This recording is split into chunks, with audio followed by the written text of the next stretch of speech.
Cytokinin. Up to last lecture we have discussed about the phytohormones. Two phytohormones we have discussed. First one, it is an auxin. Second one, that it is an gibberellic acid. And third growth promoter is an cytokinin. If you observe the effect of cytokinin and the nature as well as the role of cytokinin inside the plant life. First, cytokinin promotes the process of cell division. The term cytokinin was first given by the scientist Latham, who firstly isolate the cytokinin also. Skog and Miller, who are performing the experiment on the plant Nicotiana tabacum, tobacco plant. They perform the experiment on Nicotiana tabacum into the tissue culture laboratory, and for providing the nutrient medium for that plant tissue culture technique, firstly cytokinin was discovered by that Skog and Miller. They observed that the callus proliferated into the tissue culture technique when the nutrient medium was supplemented with the help of coconut milk, and degraded sample of the DNA which is obtained from the herring sperm. In both of those things there is a presence of cytokinin. They named this material as a kinetin. Chemically, kinetin are 6-furfuryl aminopurine. First natural cytokinin was obtained from unripe maize grains by the Latham. It is known as an zeatin. Zeatin is 6-benzyl adenine. It is a synthetic cytokinin hormone. 7 different types of cytokinin are recorded from the plants. Natural cytokinins are also reported from the plants like banana, flowers, apple and tomato fruits as well as coconut milk. These are the different sites from where cytokinin is obtained. The next, physiological effects and application of cytokinin. If you observe the physiological effect and application of a cytokinin, the first application is given. It helps in the process of cell division. Name itself indicates cytosis, cytokinin, which is helpful for the process of cell division. It is a main role of the cytokinin. Instead of cell division, it also helpful to promote the cell enlargement, that means elongation of a cell and increasing in the amount of cell cytoplasmic content. Here if we take the ratio of cytokinin with the auxin as well as effect of cytokinin itself, how it work? Higher concentration of a cytokinin, it helpful to promote shooting, that means increases the process of growth of shoot. A low ratio of cytokinin compared to the auxin, it induces the development of a root, that means it helps in the process of rhizogenesis in a plant tissue culture technique. Because into the nutrient medium, one when add the lower cytokinin compared to the auxin in that nutrient medium, then from this callus there is a formation or initiation to produce the root, and the process it is called as a morphogenesis.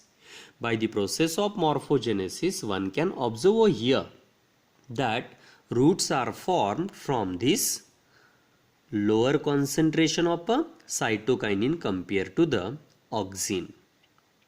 Higher ratio of a cytokinin which causes the development of a shoot as well as the bud. Which bud? Apical bud. Cytokinin and auxin ratio and their interactions are helpful to control the process of morphogenesis. Morphogenesis, morphos means body form, genesis means process of formation. Body form or body organ of the plant are root or a shoot. So into that plant tissue culture technique, this cytokinin as well as auxin are used in appropriate or desired or required ratio as per our requirement. When we want to induce the formation of a root, we have to take lower concentration of a cytokinin and higher concentration of a auxin. Okay, so in this way it helps to develop what? Root, and the process is called as a rhizogenesis. Then it helps to controls the apical dominance. Actually, apical dominance is an effect of auxin. Due to the apical dominance, it do not allow the growth of a lateral bud and the height of a plant it goes on increasing. But here cytokinin it is helpful to control the apical dominance, that meant it work against the auxin. Now only we have discussed, if cytokinin it is given in a more concentration and less concentration and auxin in a higher concentration, automatically it forms root, rhizogenesis. So cytokinin it gives an opposite effect to the auxin, in this case to control the apical dominance. That means when we apply the cytokinin into the plant body, it promotes the growth of lateral bud of the plant body. As the lateral bud are get developed, automatically instead of increasing in the height of a plant, this plant shows a growth of a lateral bud and it makes a bushy appearance to that plant body. The next one, it delays the process of senescence. What is meant by senescence? Senescence is a process of aging. Aging, in this case, one can observe there is a formation of abscission layer, as well as it also shows a degrading effect. It avoids the degrading effect. It delays the process of senescence, means it do not allow to go for degrading effect, and automatically the abscission layer is also avoided. If abscission layer is avoided, then it do not leads to the process of defoliation and falling down of the flower as well as fruit from the plant body. So it helps to avoid the senescence, avoid the aging, as well as formation of a abscission layer inside the plant organs. The next, this effect of delaying senescence, it is called as a Richmond-Lang effect. In this case, one can observe formation of interfascicular cambium. Interfascicular cambium, it is responsible for increasing in the length, as well as it also helpful for expansion of cells, breakdown of dormancy of the seed, and promotes the process of germination is another physiological effect of the auxin. It reverses the apical dominance effect we have discussed in a first point of this slide. Next, it induces the process of RNA synthesis. How the RNA is synthesized? RNA is synthesized from the DNA by the process of transcription.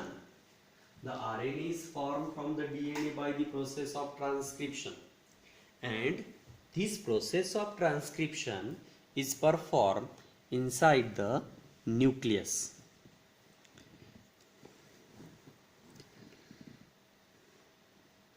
And due to that thing, if RNA synthesis get increased, automatically protein synthesis also get increased, because after the process of transcription it leads to the translation, and this protein, it is acts as a building blocks of the cell, building blocks of the body, and leads to the formation of a interfascicular cambium. That means now the growth of a plant started to get increased.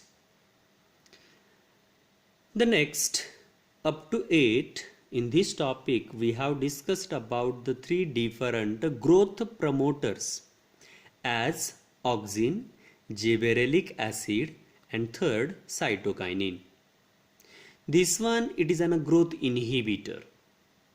So first growth inhibitor is an ethylene, and second growth inhibitor is abscisic acid. Growth promoter auxin, gibberellic acid, cytokinin. Growth inhibitor ethylene and abscisic acid. So in that growth inhibitor, first one is an ethylene. Ethylene is only one of the gaseous growth regulator or a phytohormone. Is generally produced by the old part of the plant body or ripened fruit from the plant. Denny in 1924 reported ethylene is effective in the process of ripening of the fruit. Gane, who firstly established that plants are producing or synthesizing the ethylene naturally. Crocker in 1930 proposed that ethylene is the plant or phytohormone is responsible for the ripening of a fruit. Ethylene is a simple gaseous hydrocarbon which is essential role in the process of ripening of the fruit. The most widely used compound as a source of ethylene is ethapone.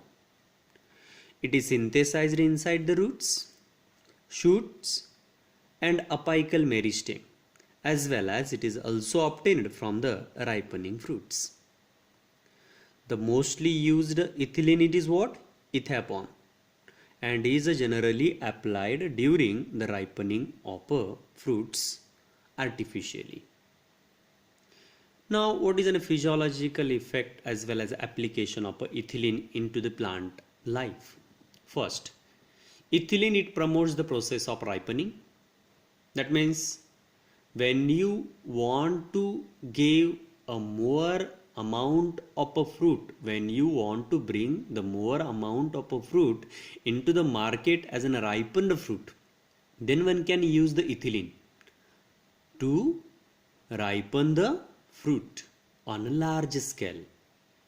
So ethylene, it is helpful to promote the process of ripening of the fruits. Examples are given in front of you as a banana, apples, and mangoes. You can observe the banana when that banana are not allowed to go for natural ripening, and when we use the ethapone for the ripening of that banana, this ethylene, it promotes the degraining effect. If the green color it is get decreases due to the enzyme dechlorophyllase, this banana, it shows a yellow color now. The cover, the skin of the banana, now it shows what? Yellow color, because the chlorophyll pigment is get destroyed with the help of an enzyme dechlorophyllase, and the process, it is called as a degraining effect. Same way in apple as well as the mango, it gives a color. It stimulates the initiation of lateral roots in a plants. It helps to break the dormancy of a bud as well as the seed. It accelerates the process of abscission. That's why only one can observe. It leads to the defoliation. Defoliation, the process in which abscission layer is formed at the petiole at the base of a leaf and they get fall down on the ground. Same thing is happen with the flower as well as fruit also. Inhibits the growth of lateral bud and causes the apical dominant. That means it work against the cytokinin. Enhance the process of senescence in a plant organs. As it enhance the process of senescence into the plant organ, the plant organ they go for early aging. The same thing here also, they allow the process of degraining and they leads to what? Senescence. They inhibits the flowering in most of the plants except pineapple. It causes epinasty. What is epinasty? Dropping of the leaves and a flower is called as an epinasty. We can see the process of defoliation. They can ask for 1 mark. What is epinasty? Degraining effect, we have discussed previously also that ethylene, it increases the activity of an chlorophyllase enzyme and it is responsible for the degradation of a chlorophyll and shows a degraining effect. And it gives a color to the fruit like banana as well as citrus. The next, as if we take the physiological effect of a cytokinin, we have discussed over here. So in today's lecture, we have discussed about the physiological effect of cytokinin and physiological effect of ethylene. Only one hormone is remained. We'll discuss into the next lecture and we can complete this topic. Thank you.